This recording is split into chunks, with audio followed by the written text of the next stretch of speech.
Welcome to University Drive, your pathway to the transformational work of University of the Bahamas. Our goal is to build a better Bahamas by shaping tomorrow's leaders today, finding solutions to challenges, and forging new opportunities for growth. University Drive, where faculty, staff, students, and alumni travel the road of progress together with you. Hello, everyone, and welcome to University Drive. I'm your host, Tameka Lundy. Today, we're talking about culture, identity, and how the creative process fuels both. And the creative process that we're peeling back the layers about relates to the making of the new publication called Junkanoo Colours. How intriguing! Our guests are the talented photographer, academic, and scholar, Dr. Douglas Barkey, Dean of Liberal and Fine Arts at University of the Bahamas, and the vision behind this immersive experience and scholarly collaboration. We also have Christian Justilien, Associate Professor at University of the Bahamas, Colours Junkanoo Group Leader, also a scholar and academic. And we have Ayoka Seymour, who is a new BA in English grad from UB. She's a writer, scholar, and a member of the Colours Junkanoo Group. And they were all involved in the production of this publication called Junkanoo Colours. Welcome to you all. Thanks so much for joining us. First things first, we'll start with you, Dr. Barkey. What was your inspiration, your motivation for thinking this up, coming up with this as a project, a collaborative one, an interdisciplinary one, big word that I am sure you'll break down for us. But how did you come up with such a project? Well, it really began when I started at UB in 2019, and I was able to get a photo pass, a street pass to shoot Junkanoo that year. First time I'd ever experienced it. And I was on the street photograph, and I loved it. I was very inspired. I shot over 2,000 photographs that night. I stayed the whole time. And I was really happy with the results. But I didn't even know Chris at that time, really. I really just met him. So I didn't understand that whole connection with Junkanoo Colours or with the Colours group. But what I wanted to do, what happened after that experience was I really wanted to know much more about Junkanoo. How did it happen? Who were the people that were making it happen? How were these costumes put together? Who wrote the music? How did people prepare for this big, one night explosion of color and music? And so that started the conversation. When I found out that Chris was the leader of Colours, and I had also talked to various other different leaders, I became interested in seeing if I could attach myself, embed myself into Junkanoo Group so I could really come to an understanding of what it takes to put this together. And so really the book came out of that, but really the first part was just wanting to gain knowledge, wanting to learn about this cultural phenomenon and understand it better, and then to photograph it. And by photographing it, it helps me to understand it, and then also I can convey part of my experience, my joy or energy that I receive from being in the Junkanoo parade on the street with everyone else, and convey that through images to others. And so at first it was just a matter of just make the photographs, just create a body of work, right?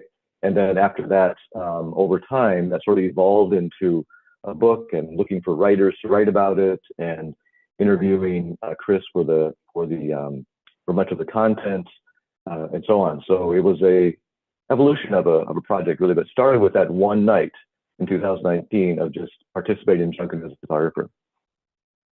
I'm so fascinated by the fact that in 2019 it led you to want to know more.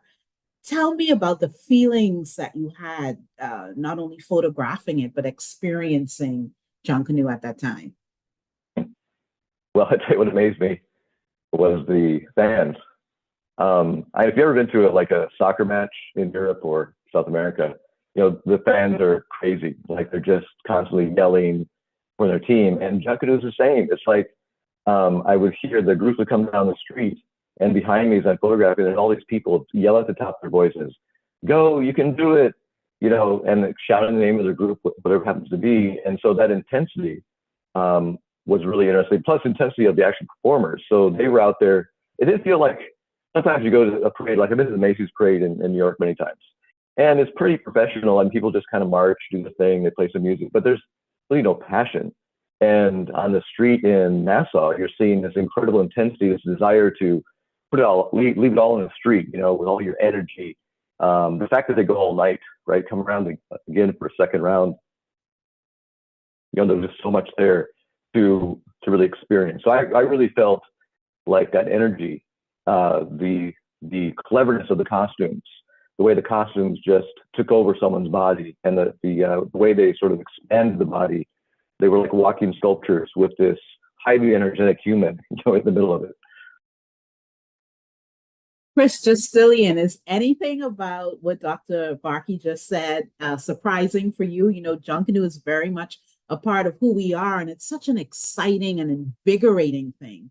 You're the leader of the Colours Junkanoo group, the B group, but not a B group, but a B group. Tell us more. Well, I've been involved in Junkanoo for several decades now with Colours, and before that, I was involved with in the A category, which is larger groups. And the reason why I wanted to get into the smaller groups is to have more of an impact with each individual in the Junkanoo arena. Douglas Barkey is definitely correct. There's so many things that happen to make a parade successful or to make a group successful in coming out on top. You have the music, dance, art side of it, the engineering of costumes, the discipline that each individual must bring to the organization to get to places and on time and learn their music, learn their craft. One of extremely proud of in our organization is the fact that each individual actually touch their costume. They actually learn how to paste. They learn how to do the art of Junkanoo, not just get someone to build for them and pick up and contract someone to work on their costume. So we take the pride in being a catalyst in maintaining the craft and sending it into the future with the young people, the many young people that come to us. Another thing that I'm very proud of, to be honest with you, is the fact that Colours, we bring Bahamian themes to Junkanoo every season. Bahamian themes. We stress that we have enough things to sing about or to talk about or to bring to our fans that needs to be told. Enough stories about the islands, enough stories about the way of life. That is very, very important to us. Everything about what you said is like a projection of you being that quintessential teacher at heart. When I think about Junkanoo, there's this phrase that resonates in my mind, and you and Ayoka should be familiar with it, but it's that phrase, that sentence, "I come to get me." And in my mind, Junkanoo is a lot about the individual and how they connect with their culture and who they are and their heritage, but it's also about building community. Am I right?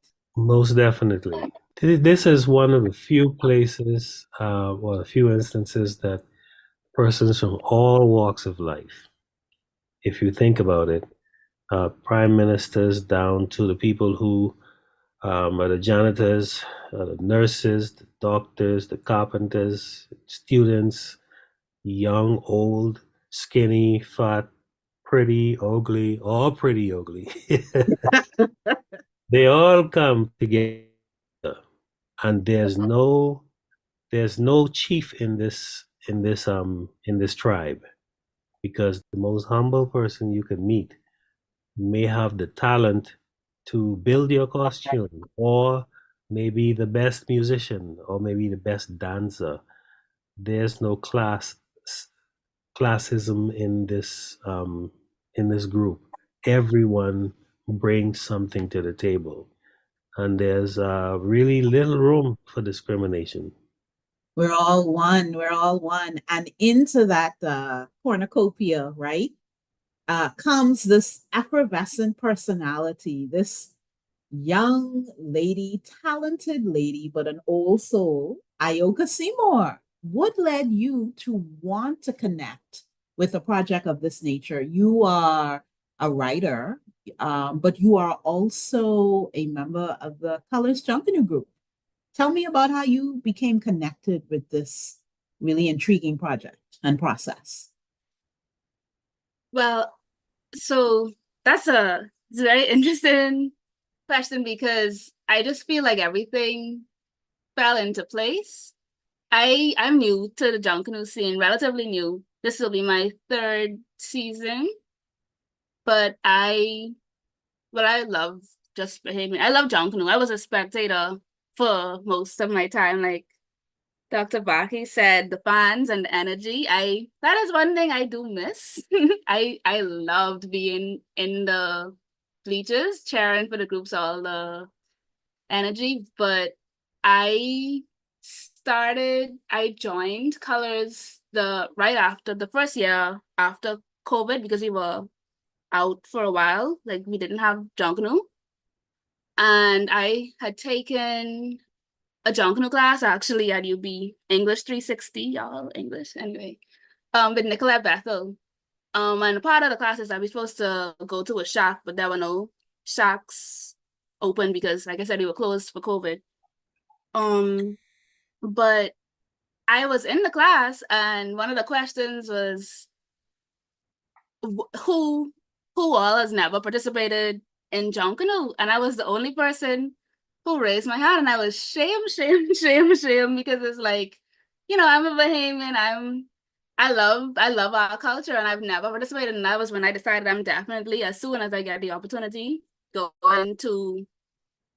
going to participate. And so the next season, Junkanoo opened up. And I joined Colours because Colours is, like you say, it's not a B group, it's not an A group, it's a world-class group. And I want to be a part of it. I knew that I would learn about Junkanoo. I knew that it was safe. I knew that this was the group that fit me best. And ever since then, like the Justilien said, we learned in the shack how to actually build our costumes. And I'm very much a girly girl. So in my piece, I talk about the shack. And when I got burnt from hot glue for the first time, I said that was like a christening, and that's when you earn your stripes in the shack. It's like, so nobody builds your costume for you. I mean, yes, you get help and people teach you, but you have to come and you have to paint, you have to staple, you have to bend the wires, and you have to actually do it. And I feel like that's a wonderful process, and also helps the art to not get lost. Because if someone's gonna do it for you every time, then when the older generation is no longer able to, who knows how to do it. So that's what I really appreciate about being a part of Colours. You learn how to continue the craft. But to answer your question, that's how I got involved in Junkanoo on the whole, officially. But to answer your question on how I got involved with this project, I mean, we used to be at rehearsal, and I saw the Barkey, taking photos. And I didn't really know what it was for at first. We were just practicing in the shack, learning our routine, having big practice. And he was just there taking photos. And one day, Dean Barkey approached me and he told me about the project and asked if I would like to write a piece, because, like I said, I was an English major. I'm an English grad. And so I'm a writer. And I asked him what he wanted me to write about, and he said, the shack. And at first I felt kind of like, oh, I ain't no expert on the shack. But then when I thought about it, I go there, every day we had the shack for months. And I'm like, yeah, I do know quite a bit about what the shack is like. So I just told it from my perspective and what I experienced there. And that's how I ended up in Junkanoo Colours, the book. Mr. Justilien, she said the older generation. I know she can't be talking about you, right? She's talking about other people.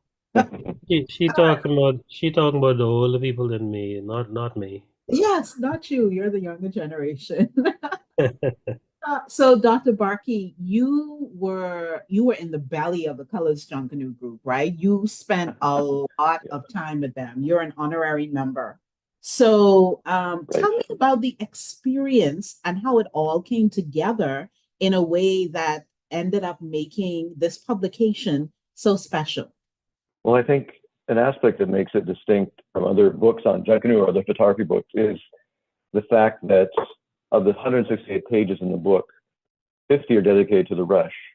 Everything else is really about the community that you were discussing earlier with Chris. And that really was my primary interest. I wanted to definitely show the performance and the extravagant costumes and sort of the finished look, the finished version, but also wanted to really dig into how people got there, what was the process to get there. And so a lot of focus is on the community that makes it happen. So the book includes lots of images from rehearsal, from crafting things together, also social connections. I really tried to show how social relationships happen. There's a series of sports photographs, for example, of three men talking, and I remember that moment. They're all talking about religion, and so they were, and that's the thing that really made me, or a thing that was very fascinating, is also was how the shack becomes this place of social encounter where anything is discussed, from politics to religion to, even the actual things of Junkanoo, but everything else is discussed as well. And so I tried to capture that in the photographs, how people relating to each other, and really became a family in that regard. And that led up to then performance. I thought it was important for people to understand, or the viewer to understand the people. Like I really wanted them to see the people. So I made a series of portraits as well, so people could just get a chance to look at and see someone. In fact, part of the book has like a double portrait. There's an image of the way the person came to rehearsal in their street clothes, and then an image of them from the night for Boxing Day when they're actually performing. And so that comparison, I think, is a really interesting comparison between their expression. So as they take on that character of the performance with the character just as they're coming off the street. And I thought that comparison, in a way, showed a lot about what Junkanoo was about. So taking on the identity, I think you brought up earlier, they've taken on an identity of some kind for the performance. So that really was I think the crux of the book. Yeah, the purpose of it was exploring behind the scenes. Was there anything that stood out to you during this time that was surprising? I don't think I realized how much work it took to do. I mean, it's an amazing amount of work. There are people in the shack that go there every night of the week, every evening they're there. If they're not doing a costume, they're helping someone else. If they're not doing choreography or drawing or gluing, they're involved in some way. So there's this core group of people that run the shack, and then other people come in and they get assistance in doing their costume.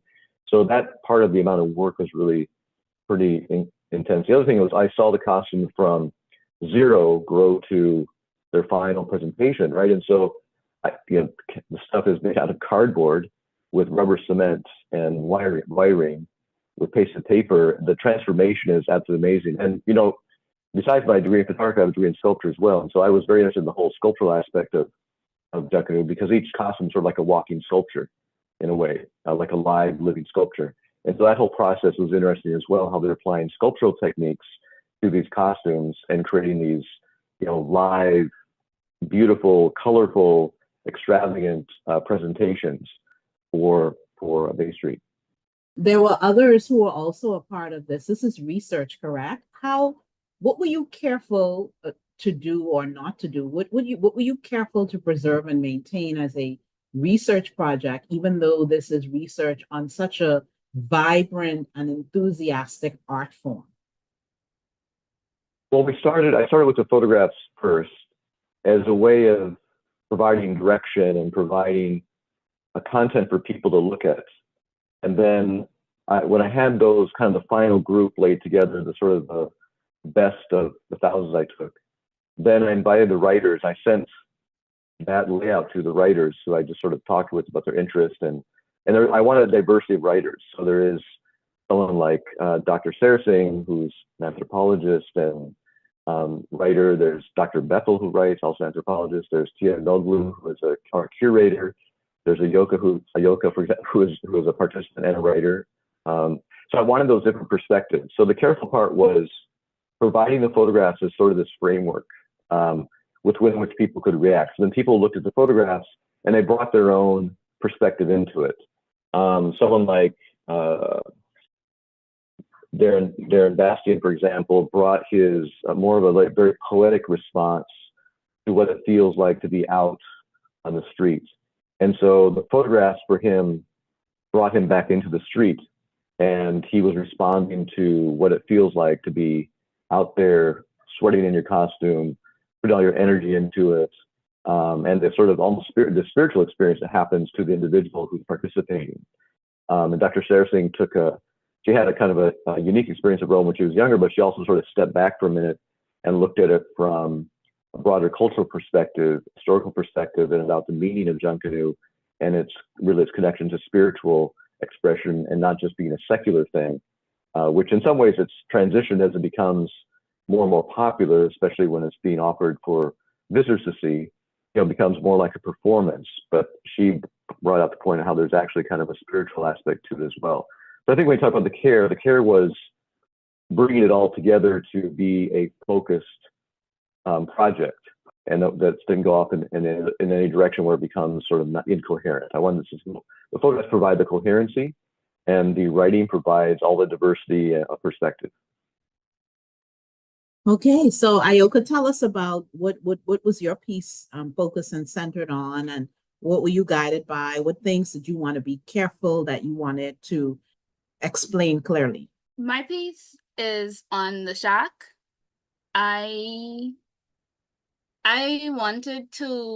ensured that I talked about the teaching and the community in the shack, because I feel like outside of that, it's war. Like Junkanoo is war and you ain't come to play, you know? But in the shack, it's family. And even I talked about how even when people can't or don't come to the shack, we help out. Other people step in and build, like help to do some of the work for them on their costumes, because you just can't have a selfish mentality, because your costume could, especially me, like I'm not a freelance, I'm in choreograph, so it's a section and we all have to look very similar. Like you get points for how we come together and make our costumes look alike. You have to look the same. So although you have a lot of freedom in Junkanoo as a whole, it's like there's still rules and color scheme coordination. And so you could have your costume finished and it looks amazing, it's perfect, but if the rest of your section's costume isn't done, like you're not doing it by yourself. And I think that's shown in the shack, and we understand that. There's just one focus, and that's getting the group out. So I talked about the importance of maintaining that community spirit.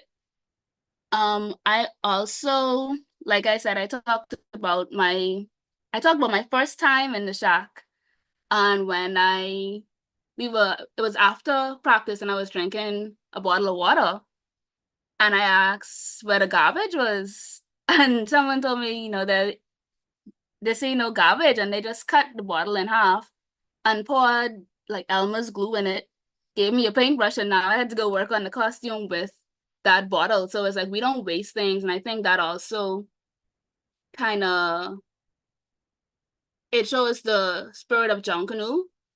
It is using these things that people might not think are important, cardboard, these things that are easily accessible, but we turn it into something that's beautiful and brilliant and can be appreciated.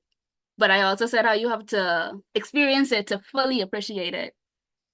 It's interesting, but I focus on the shack more than any other experience. Like I don't really go into the practice or the parade, just the build up, because I feel like that's really what makes Junkanoo.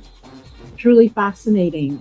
We have reached a break in the show. We are talking about Junkanoo and this publication called Junkanoo Colours with our guests Ayoka Seymour, Christian Justilien, and Douglas Barkey. We'll take this break right now, but stay tuned. We'll be back after this.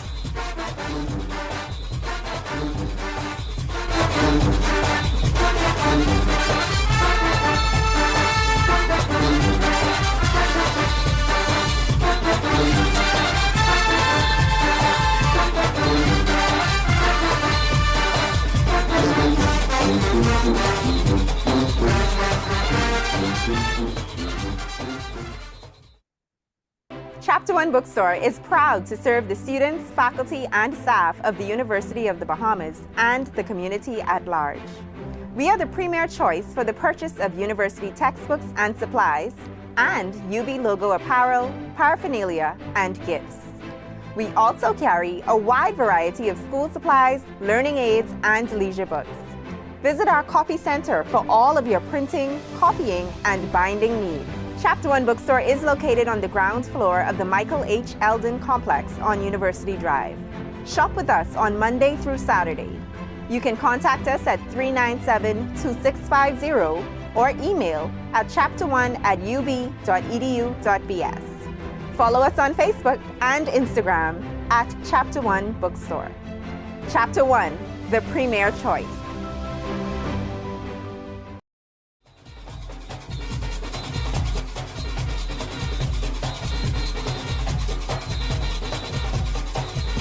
Welcome back to University Drive. We have as our guests Ayoka Seymour, Justilien, and Douglas Barkey. They all collaborated on a publication called Junkanoo Colours. And before the break, we were talking about the process that all came together and culminated in the production of this book. But it's about Junkanoo, something that's very near and dear to us, something that is a very critical part of our culture and our heritage. Junkanoo as an art form, as an experience, but more so as an art form, it has evolved over the many years. Justilien, you've seen that. You've been able to observe how much it's evolved. And this publication, which is out now, is a documentation of some of that. It's a reference point, I dare say. What are your thoughts about that? Well, we're at a very critical time in Junkanoo, especially since the introduction of the Junkanoo Carnival, where the materials, the way we work in the shack has changed. There used to be more of a spirit of camaraderie and one of preserving the craft and getting the group out, getting any particular group out to Bay Street. But I think that's changed a lot because with Junkanoo Carnival, you have the situation where persons on staff or on salary to come into the shack to produce costumes, and it's just a whole different mindset. But in Junkanoo, people come in and they volunteer. It used to be a spirit of coming in and giving of yourself to get your group to Bay Street. That has changed in the background, very much so. Now the other thing is the materials. The materials used in Junkanoo Carnival is quite different. You have the use of a lot of chart paper. There's no pasting. So that craft has definitely taken root in Junkanoo as well. For example, in this publication, you can look at the costume and the costumes, and I think Dean Barkey has done a wonderful job with his eyes as an outsider, if I may use that word, because a lot of times as the persons who are in the craft, you don't really see what you're looking at. It takes an outside eye to really see the difference between what we're doing and what other people are doing. The photographs really depict the fringing, how you construct the costumes from cardboard to drawing, to going to white and then putting the lines in and someone actually laying crepe paper. There's a lot of examples of that within the book. This year this past season was a particular revelation to the Junkanoo community at large, because there was a group in the B category that actually won a parade and they didn't even have on costumes. So we have relaxed the seriousness of how to preserve our culture because of the introduction of a whole new mindset. win a parade at any cost. It's not really about the culture and how are we going to send this forward. And I think the persons who are making these determinations of what is a Junkanoo costume, what is a best Junkanoo costume, they can't see what they're looking at anymore because there's all sorts of deviations from what Junkanoo used to be. And if we were to open this book today, a year from now, 50 years from now, 100 years from now, we can immediately see the difference in what Junkanoo is becoming and how it is evolving. So this is a very critical time, and as Junkanoos, we have some serious decisions to make as to what we're going to look at and what we're going to be doing in the future, what we're going to accept as this is Junkanoo, this is the tradition that we want to continue, or if we decide to change, to let everybody know what the changes are going to be so we all can play by the rules. Because you can do a Junkanoo costume that's crafty and historic and preserves the best practices, or you can get some shiny paper, some towel. In fact, towel, if you look at it, the texture, if you look from afar, it looks almost like fringing. And groups are using towel. They're using new materials, which is fine because Junkanoo isn't what it was 50 years ago. But I think we need to manage the change a little better so that the groups that are practicing the tradition of Junkanoo, that they're being recognized for their contribution, and also they're playing by the rules. Because Junkanoo, we say it's a sport. It's not really a sport, in my opinion. It's a culture that we've inherited from our ancestors, and it's up to us to manage whether we're going to use certain materials or discard or disregard certain other materials. Because I always say Junkanoo isn't always crepe paper. At one point, it used to be go get grandma a dress, go get some bush, some sisal, some thatch, go get some sponge, and let's go to Bay Street and have a good time. We've evolved from that to where crepe paper was introduced. If we're going to do away with crepe paper and introduce other things, let us make a decision as a community and see if this culture is worth staying here for a little while longer or a long time into the future. What is going to be the difference between us and Carnival and all the other festivals that we find all over the world? How much of what you're expressing relates to interpretation and subjectivity on the one hand, and the gap that exists because there might not be a whole lot of consistent documentation of what Junkanoo is, what is it that we want to project, what is it that we want to preserve, how do we want to evolve, because Junkanoo has evolved over the years, and having it documented as a part of our oral and public history and heritage that we can actually refer to. And in comes this publication, by the way, in that, I guess I would call it a gap, that space that exists for us to continue to document a little bit more regularly. What are your thoughts about that? One of the things that need to happen is that we have to institutionalize how we judge the parades. For example, I just completed a course that I hope may be of some assistance in that area called Junkanoo Studies. It's going to be an interdisciplinary course that brings in the art department, the music department, and the dance program that we recently introduced to the university. Persons that are chosen or selected to judge the parades, many of them, all due respect, have no training in that area. So they don't know what they're looking at. And you can't blame them, because if If I were to ask you to judge music and you're not trained in the area of music, how can you actually be the best judge for that area? Because when I play a triad and it's a major triad and it's supposed to be a minor triad on that melody, you have no reference point. We select persons to judge. Choreography.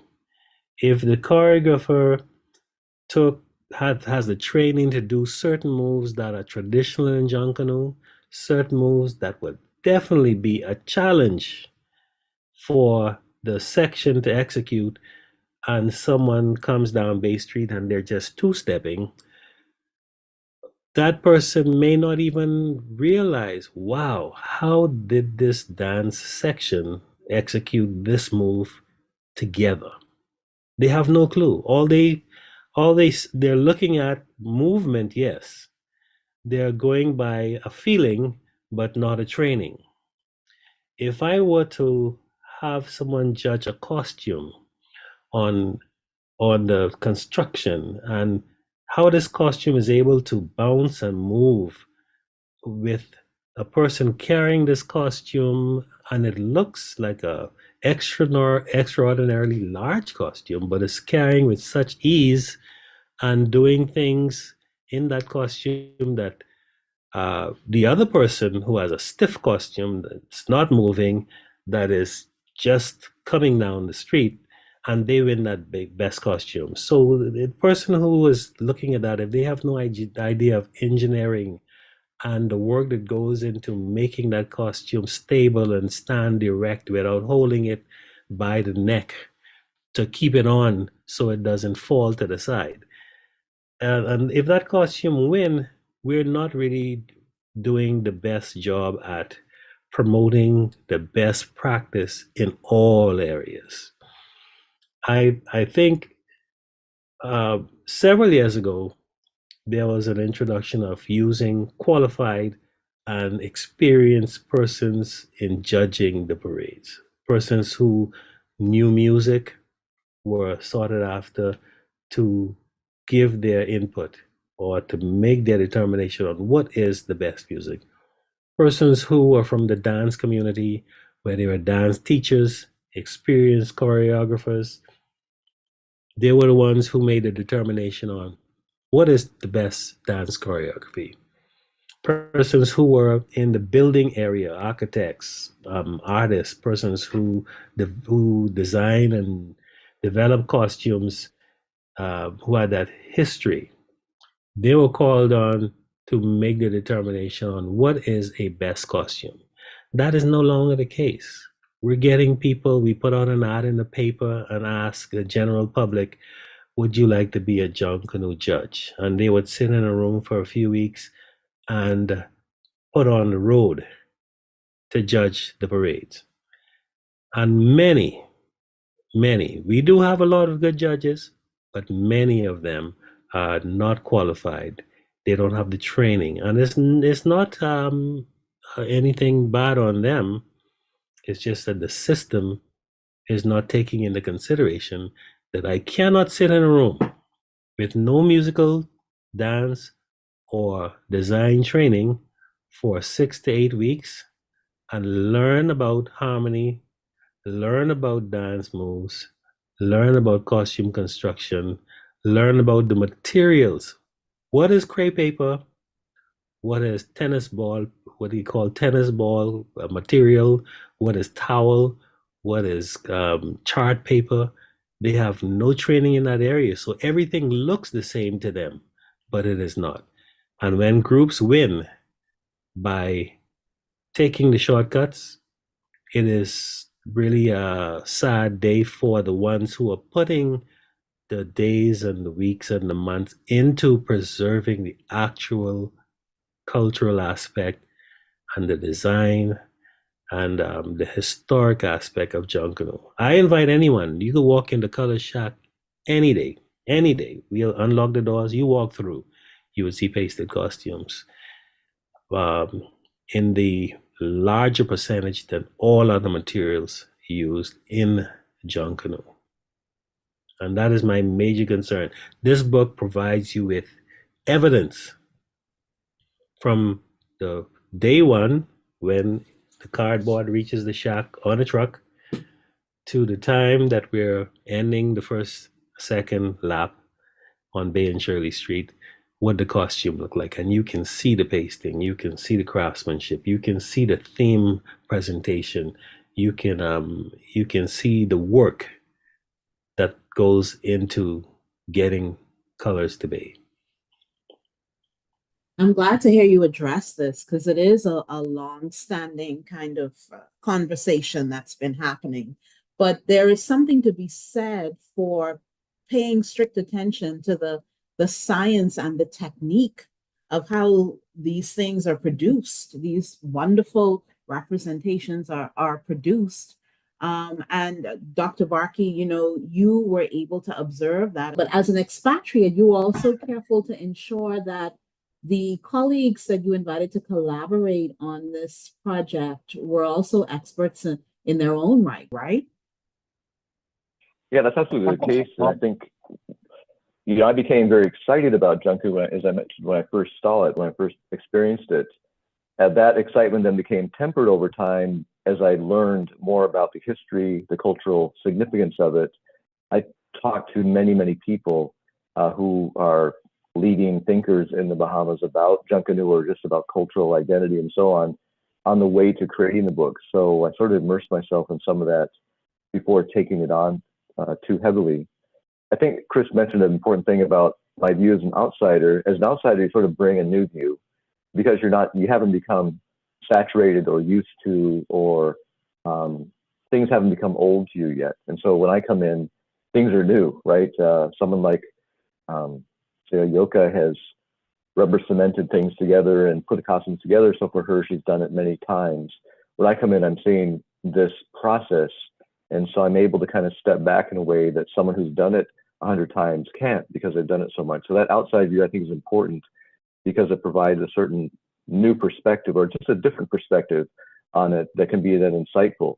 This book, in a way, is documents this one moment in time. It's the 2022 Junkanoo Festival, which was the first time Junkanoo was back after COVID.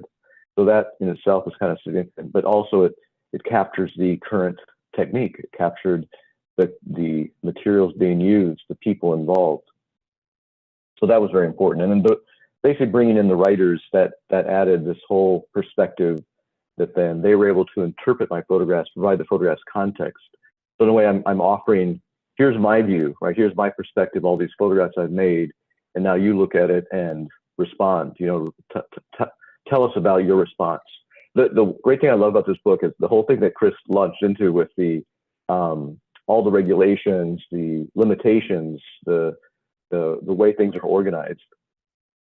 This book has provoked a lot of discussion around that. It's kind of interesting. When we've had a couple of panel discussions, people start talking about the book a little bit, but it immediately launches off into discussion of Junkanoo. So the book has become kind of a talking point, a provocation for talking about all the things around Junkanoo. How do we teach children about Junkanoo, for example? That's always a big important thing. What are the rules and regulations? How should we limit it? How do we use new technology in ways that don't completely overtake the craftsmanship that's been evolving over time? How those two come together in a way that is uniquely Bahamian and uniquely also creative and so on. So those are certain important considerations in putting the book together, selecting the photographs, and then in working with the writers on creating more content for the book. Okay, I'm going to ask this question now, and I'd really like a response from all of you. What do you hope that readers will take away from this book? Well, if I may jump in on that question, there's a word that I think we need to familiarize ourselves with in Junkanoo, even more so now than ever: integrity. Integrity. We have an awesome opportunity, and a lot of people may not like what I'm saying, but we have an awesome opportunity to not just teach the craft of Junkanoo, but shape attitudes for social development in this country. For example, I'm going to take a step back to Junior Junkanoo.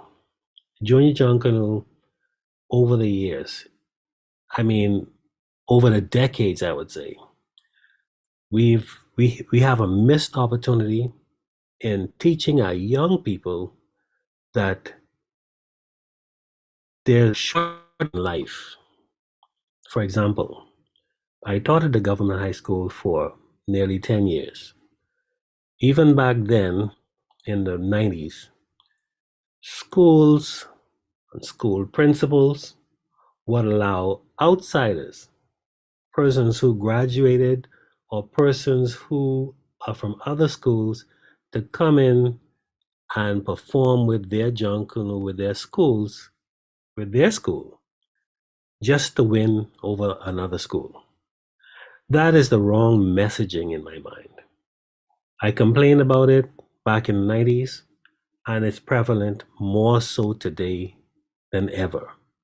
There's no way in the world that I would encourage or endorse sending persons from the A or the B category group to rush with a primary or secondary school just to win a parade. Because that student that is in your group is going to have the mindset that I'm going to bring in persons, and it doesn't matter how I gain an advantage just to win a parade. I think you have an awesome opportunity to teach the young people, listen, whatever you have, do your best with it. And it can't just be about winning at all costs.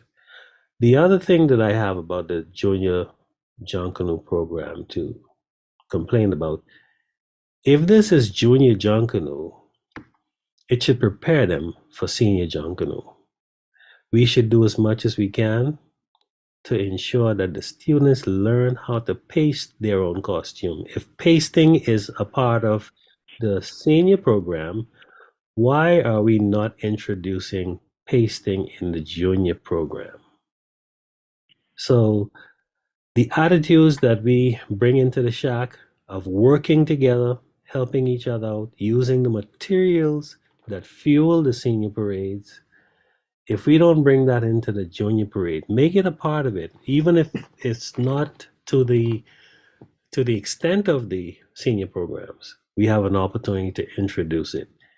In the art classes, teach the students how to paste, how to use crepe paper, how to use contact cement, how to build the costume. So when they get to a Colours or Saxon or Valley or One Family or Redland, whatever group they decide to go on to, they'll bring some skill into that organization and an appreciation for how to preserve this culture. We can't use cloth in the junior program exclusively and expect them to know and have them have an appreciation for what it takes to actually go to the after school program, learn how to dance properly, learn how to design costumes properly, and learn how to decorate, and so on and so on. In fact, I believe that it's cheaper to use crepe paper than all of the other materials that we're using. A sheet of crepe paper is under $1. A yard of some of the materials that we're using now is probably up to $10, $12, $15, $20 a yard. So it makes no economic sense. That's why a lot of groups find themselves in problems in getting to Bay Street with the limited sponsorship that is out there. But it also is a missed opportunity in really helping the young people to appreciate the art. And before I conclude this part of my statement, I'd like to thank all the many sponsors, including our sponsor, Leno Corporate Service, who come up every year with funds to assist the groups, because that's something that is few and far in between when it comes to the culture. We want for persons who are coming into the country to give more And seed funding is supposed to be, I think, seed funding would be best used in the younger organizations if they're utilizing the rules that are set in place and enforcing them. Because the groups that have been around 30, 40, 50, 60 years, they're probably well established and have good support from the community for the most part. But those of us who are the younger groups that are working with young people, well, I think that's where the impact needs to be made more of a focus. Valid points and all relevant to building excellence and the pipeline for talent and participation. Dr. Barkey, takeaways from the publication for readers. Yeah, I thought the title of the book was really important, and calling it Junkanoo Colours was meant to refer not just to the Colours chat group, but also to the color of Junkanoo. First of all, it's very colorful, visually colorful, but it's culturally colorful as well. There's colorful characters. There's the color of the character of the celebration. So I really wanted people to think about color beyond pigmentation, but thinking about sort of all the unique features that are just add color to our lives, I guess, in Junkanoo. And I really hope that at the end of the book that the viewer comes to appreciate the amount of work and creativity that goes into Junkanoo. But also I wanted to really communicate the joy of Junkanoo. Because that's one thing I experienced. I didn't mention that earlier, because I mentioned intensity and passion. But the other thing that I saw, especially in Colours, was simply the joy of doing this. I mean, it's an amazing amount of work. People are at 2 a.m. in the shack. They're happily working. They're enjoying the time they're spending with their partners in the group.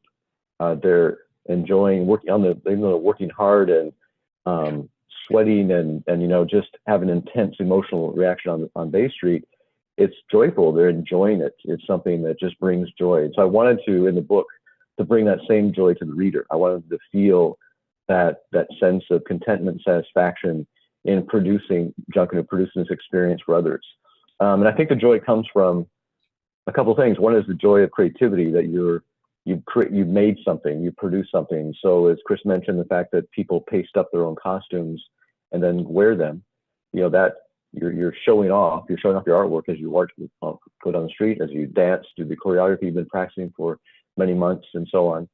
You're sharing that joy of creativity with others. But then in that shared experience, the audience's response, right? The fact that the audience doesn't respond by booing people. The audience responds by cheering on every group, right? They applaud the creativity, they applaud the extravagant costumes, the details, everything. It's like it's like a shared joy. Everyone is really uplifted by this moment of Junkanoo. And I really wanted the book to uplift others in the same way. Okay, and you, Ayoka? For me, there's two things. There are two things that I want people to take from the book. The first one is I want people to see and appreciate the amount of work that goes in to the parade, because the book covers the process from beginning to end. And I think once people see that, they'll begin to understand, like Mr. J was saying, why it's important. The pasting is important. Is like, instead of using shimmery paper, I mean, while evolution is important and appreciated, because Junkanoo evolves. That's just what it does. There was a time when we didn't have horns in Junkanoo, so you can't take away from that. But I think if people could appreciate it more, they'd better understand it. Because the first time I pasted my costume, I did not want to put any tricks, any gems, nothing on it. It was just so beautiful, because I knew what it took to cut, and I'm a little perfectionist, so to cut my crepe paper so specifically, if people see that process and the work that goes on, I want people to see that.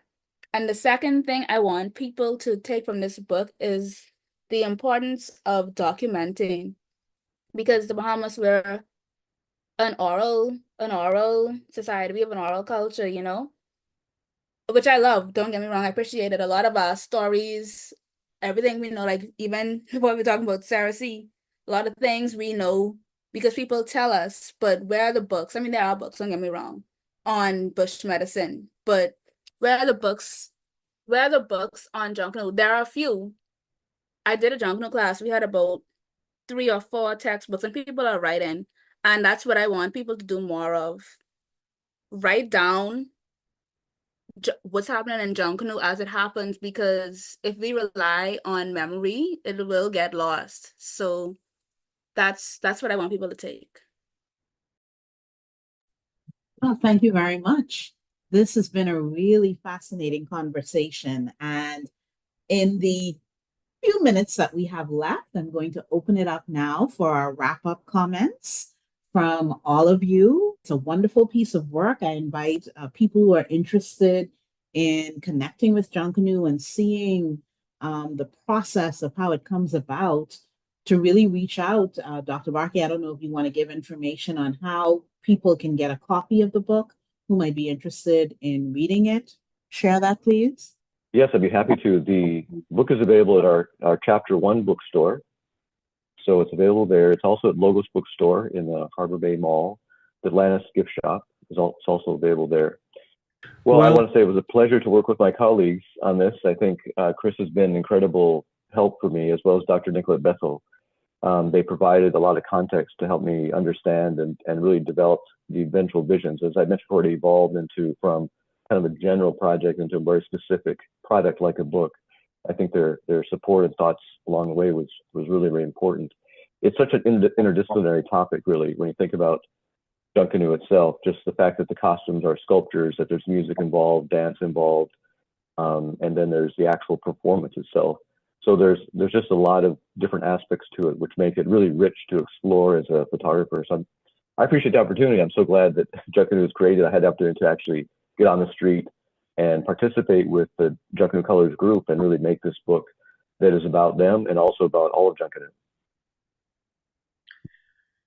Well, I'd like to thank the team, the administrative team of Colours. We have a very dynamic group of persons who come together in training all of the different areas in our organization. And without their assistance, we really couldn't be as organized as we are. Leno has always, they have been by our side for some time now. I want to thank them again for their contribution and look forward to future collaboration. And I'd like to thank Dean Barkey for coming in. I remember the first time I took him to the shack just to take a look around. I saw the spark in his eyes, and this turned out to be a wonderful project. And I hope that everyone out there make an effort. Have a copy in your office.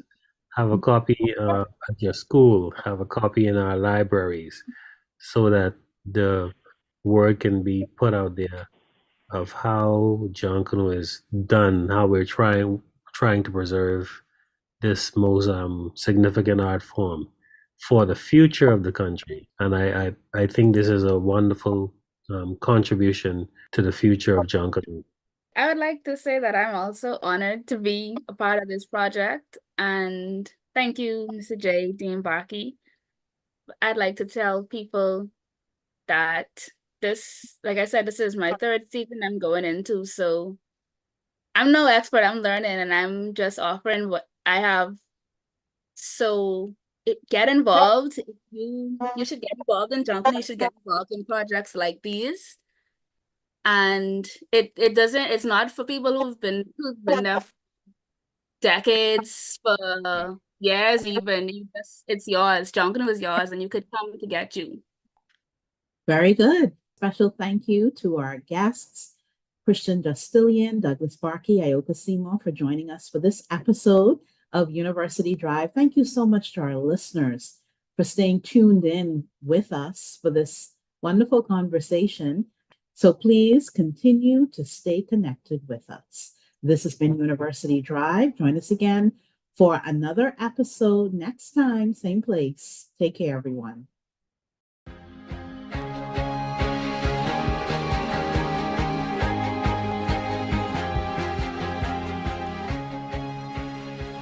University Drive is a production of the Office of University Relations at University of the Bahamas.